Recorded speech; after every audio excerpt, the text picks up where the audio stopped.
and Best Bets live stream. My name is Rob Dauster, the St. John's St. John fan that you see over there is the one and only Jeff Goodman. And I got a call from from Brendan Quinn. All right, Brendan, if you're watching this, I will call you back later, buddy.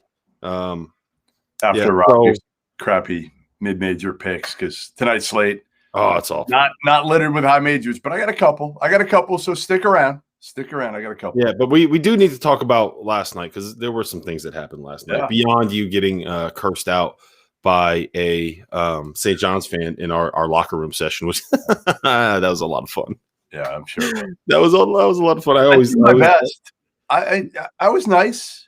Look, here's the thing. I don't give you credit for much, but I will give you credit in that you can like take a joke and you can take a beating better than like anybody that I know.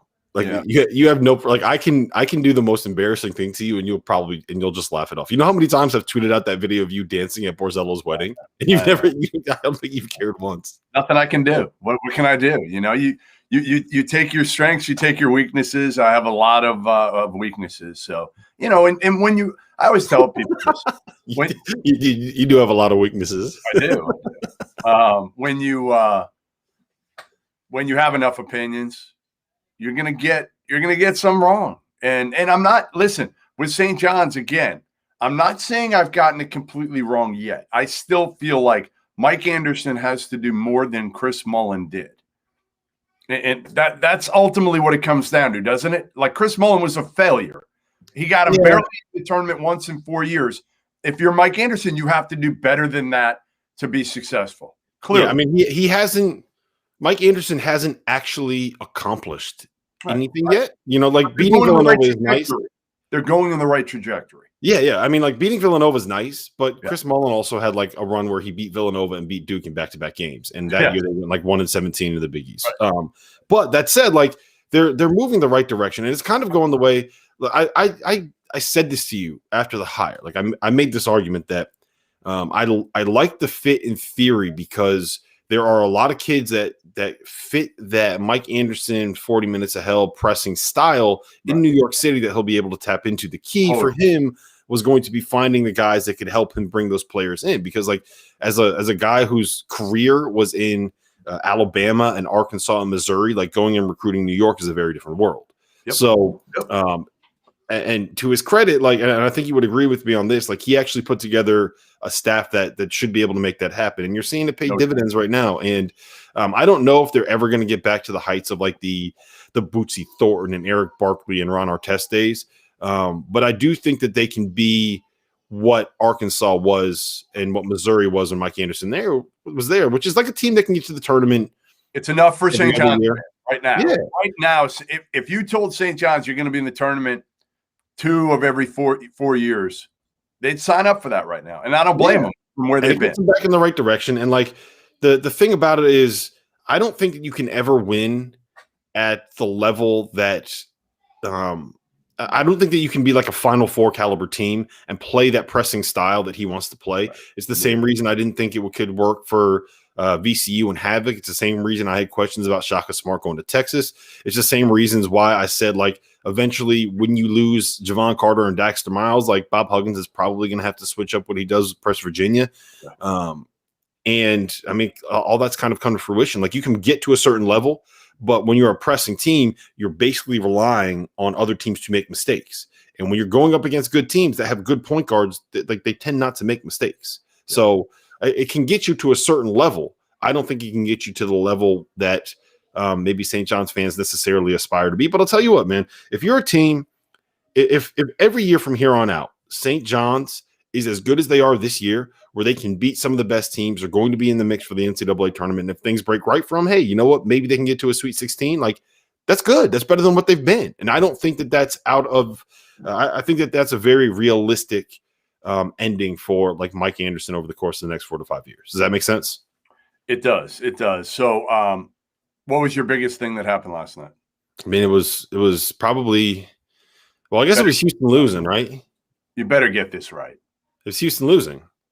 Yeah, or Isaac Brown. I honestly think it was more Isaac Brown and Wichita than Houston losing, because Houston losing, yeah, maybe it moves them from like the 2-line to the 3-line. And really, they don't have a lot. So we can get into Houston in a minute. There's not a lot to their resume. And since they've lost Mills, they haven't really beaten anybody great without. They beat Boise and Texas Tech early. Both of them very early with Mills. And ultimately, we've talked about this. Texas Tech, you want to get them early because they're always completely different. Where Houston had everything coming back. But let's get to Isaac Brown. And to me, this is, we talked about this a little bit in the past, but this feels eerily similar to Chris Holtmann at Butler and Greg Gard at Wisconsin. Athletic directors, they took over the job when their head coach kind of either stepped away, Bo Ryan to retire, or Brandon Miller at Butler because he had some personal things going on. They both stepped away. These guys got the job on an interim basis. And you know what? They didn't give their ADs any choice whether to hire them or not. I don't think Barry Collier wanted to really hire Chris Holtmann full-time permanently. I don't think Barry Alvarez ever wanted to hire Greg Gard permanently. But again, they wanted a high enough level that they gave him no other option. And I think that's what's going on here with Wichita State. Darren Boatwright, listen, he'd like to do a national search. There's no doubt. After Greg Marshall got fired and somehow collected $7.75 million out the door, Isaac Brown took over on an interim basis right before the start of the season.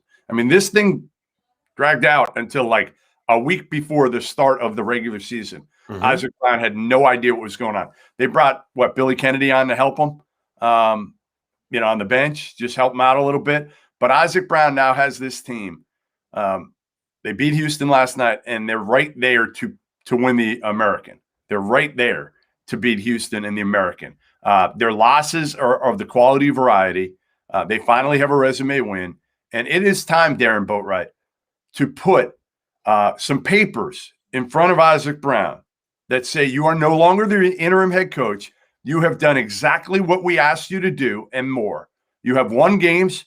You handle yourself the right way. The players like you. You're not punching your players. You're not verbally abusing your players. You are treating them with respect, and you are winning games. So, Isaac Brown, you should be the head coach at Wichita State for at least the next 4 years. I know it's not funny, but you're not punching your players. Like that's a qualification for getting the job. So I'm really, really rooting for him in the spot. I want him to get it, and I want him to kill it. I want him to crush it. And it's the same reason that I really, really was rooting for Mike Boynton to be able to get it done at Oklahoma State, and for White King Jones to be able to get it done at Cal, which didn't necessarily work out as well. And for Maurice Joseph to go out and be awesome at GW, which, lasted 3 years, and he was pretty good for a while, but that was a tough spot for him to be put in. And the reason for that is that I remember very vividly, I had a conversation with a guy, like all of those three hires, Mike, Wyking, and Mojo, kind of happened in the same 6-month window, right? And all of them were young black assistants on a staff where the white head coach was fired. And I remember having a conversation with a guy that was like, look, this is not necessarily going to be the best thing for my career, because these three guys are kind of my profile. And if they don't succeed, like, it gives athletic directors a reason to not hire people that look like me. And, getting that job at Cal when Wyking got it was not necessarily the greatest situation to be walking into. He was kind of playing against a stacked deck and didn't work out for him. We talked about Mojo and, the fact that when you take over for someone like Lonergan, that was not. He couldn't win. And he went from the ops guy. He went from the ops guy to head coach in a year. I love Mojo, but that was a tough spot, man. It was a really tough spot to be put in a place where the guys on the team were either loyal to Lonergan or were like, do I really want to be here to go through all of it's just a weird spot. Staff. The other part was his staff, because they each all thought they should have gotten the head job and didn't get it. Yeah, but I mean, it's not just so all of that involved dynamics. Put all of those guys into a really difficult spot, and both of us have been kind of made this point a lot, where we want to see more diversity in the hiring at the Division I level and the head coaching level. And having those guys in those situations, it was good because you're getting black guys that are getting a chance to be a head coach. But when you put them in a situation where they're not necessarily set up to succeed, like it gives people a reason to not go in that direction the next time the situation comes up. So I love the fact that Mike Boynton is doing really well. I think he's been better than a lot of us necessarily expected, given the situation that he walked in. Like he was getting paid like half of what the next lowest person was getting paid in the Big 12, right? But he's getting the job done, man. And credit to him. Like that team is good. They play hard. He's a likable dude. He's able to recruit at a certain level. So I'm glad he's able to get it done. And I really want to see Isaac Brown get it done too, because that it creates like an incentive. Another one for you. Maybe that's the wrong word, but like it makes athletic directors say, well, look, you know what? If Oklahoma had success pulling Mike Boynton off the bench and Wichita State had success pulling Isaac Brown off the bench, well, maybe I should go on to this staff and get that assistant right there and bring him into my program and say, you know what, before you can take over for that head coach that leaves, I'm going to go cut the line. I'm going to bring him into my program and let him run my program. So that's a long way of saying I'm very glad Mike Boynton's having success. Isaac Brown, get it done, man. Come on. I'll give you one more who should get the permanent job. TJ Johnson, right? TJ Johnson. Oh yeah. State. I mean, they're in first place, 15-6, 9-3. Danny Casper was fired just before the start of the season, pretty much after some allegations, racist comments that he made, and TJ has done an unbelievable job. So there's another one. Give TJ the job now. Yes, he has earned it. Like what are we waiting for in some of these spots? Like just do it. It's only going to help you with recruiting, also. Mm-hmm. The longer you wait, the more it's going to hurt you with recruiting. And I feel like Wichita. The other thing that was awesome last night, I don't know if you watched the end of the game, but two players made huge plays that I've rooted for all year. And one is Tariq Gilbert. Mm-hmm. I love the kid. I feel so bad what he's gone through in his career. McDonald's All-American. He probably thought he was a one and done. He never was, probably, even if he was healthy, but he would have been a hell of a college player, like a hell of a college player. And 3 shoulder surgeries. He's handled it with class. He transfers to Wichita. Been a little bit up and down this year, but made a huge drive last night at the end of the game. And then Dexter Dennis, who's really struggled this year and thought long and hard about transferring last offseason, but he stuck with it. And he has not shot the ball well this year at all. Has the biggest defensive play, probably biggest play of his career last night, picking off that pass at the end of the game when Houston had a chance to win it. Mm-hmm. And laying it in, getting the flagrant foul on the play. And, that was huge. Those two guys, rooting for them. And, again, now I haven't checked. I'm going to check right now. Have you looked at the net and what? 68. They jumped up from 77 to 68. Not high enough. But, again, the net's not everything, but you certainly want to put yourself in the equation. And the other part is, listen, they beat them once. Now, in their mind, like, can anybody win the AAC tournament? Why not? I mean, Houston, they're good. Houston's good. Yeah, they're good. Losing Mills kind of took away a little bit of like what made them great in terms of having like just another guy that can go out there and go get you a bucket. But I mean, look, losing on the road, they've lost to what? At East Carolina, at Tulsa, at Wichita. Yeah. It's not like those are.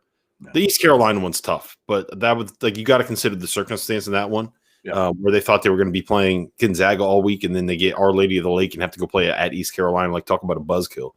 But like Tulsa's good, and losing on the road by 1, whatever, and Wichita State's good, and losing on the road by it was basically 1 possession, right? If there wasn't the flagrant foul at the end, so I'm not super worried. Control, but yeah, no, it. Listen, Houston. I don't think too many teams are going to be scared of drawing Houston if they're like a number 2 or 3 seed. Yeah, whatever. Like they're right there at the same level as a lot of those teams that are going to be on that 2 and 3 seed line. I would probably have them a little bit below the top of the Big Ten and maybe Alabama, but like they're still in the mix with like the Tennessees of the world, right? So, all right. Do you have anything to say about Iowa winning at Wisconsin? about Michigan beating Rutgers, about Rutgers' miracle cover. Thank you, Jacob Young, American hero. Oregon beat Colorado, which was a huge win for them. Gonzaga beat the brakes off St. Mary's. I think they were up by like 40 in the second half of that one. UCLA beating Arizona was a big one for the Bruins. Yeah, they needed that one. Right? They won that handily too. Johnny, I can never. Is it Jaime Jaquez? Is that how you pronounce it? Yeah, Jaime Jaquez. He's so good, and I love the mustache and the little goatee combo that he's got going. Between him and Drew Timme, like we got some dudes with some great facial hair this year in college basketball. Yeah, I think that ensured to some degree, maybe not insured, but as of this, if the season ended today, the Pac-12 gets 4 in, right? I mean, they get 4 in. USC is going to be a 4 seed at this point, and then the other 3, Colorado, Oregon, UCLA, are all in. A couple of them probably are in like that 8-9 line, and but I think Pac-12 gets 4 in unless something crazy happens in the Pac-12 tournament. Yeah. Chris Duarte is so good. He is so good. Good. So underrated. I wonder, like, if he played more games on like national television, we would be having a conversation about whether or not he should be like a second or third team All-American. He's unbelievably good. Like he gets nowhere near the credit that he should get. Like, and I've made this point before. To me, like that dude, if he gets outside, like gets past the top 40, you're getting like that. That's the value of the draft. To me, there's no way that he should be able to get past the top. What else? I don't think there was anything else. I mean, Michigan kept it rolling, man. Like Michigan's been awesome.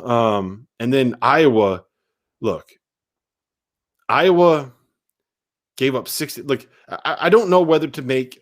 What to make of the fact that Iowa gave up 62 points against Wisconsin? Like, is that a sign of just how bad Wisconsin is this season, or is like Iowa starting? Great matchup.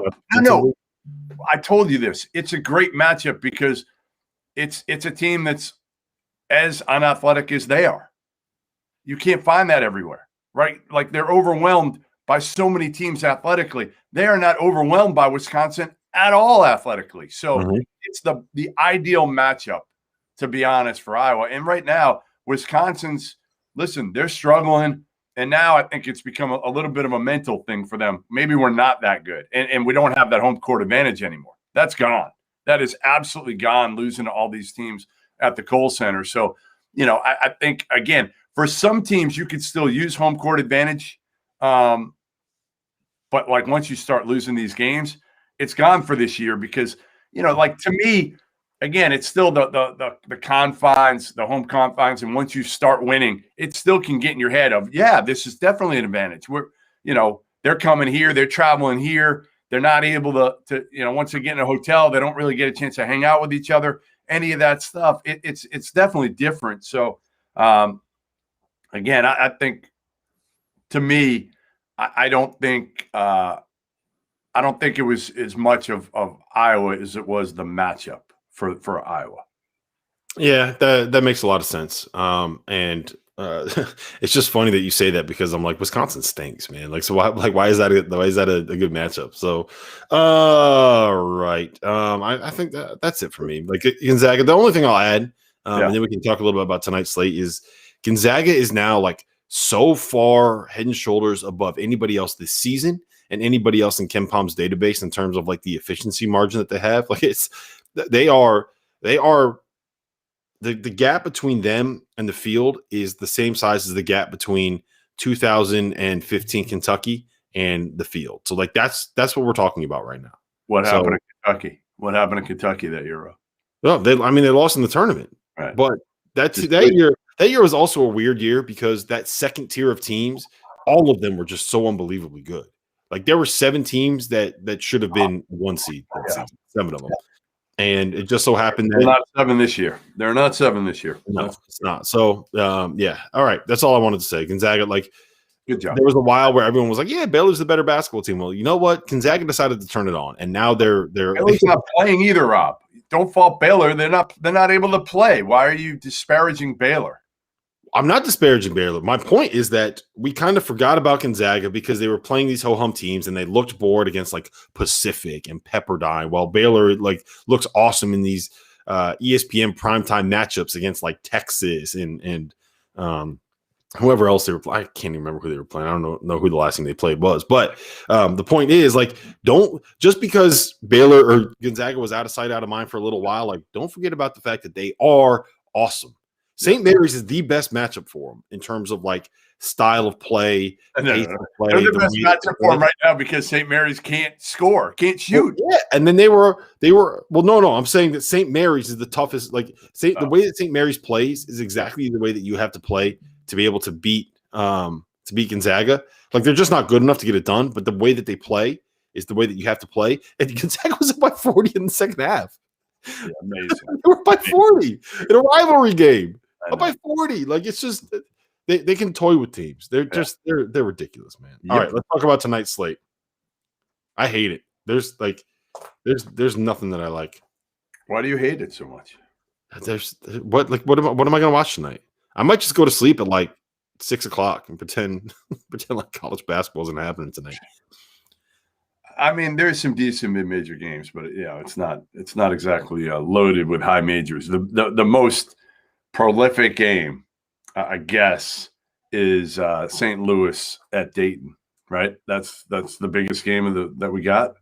I don't know, man. I think, and I want to know why ESPN didn't send game day to this game. But Tarleton State plays Dixie State at 9 o'clock tonight.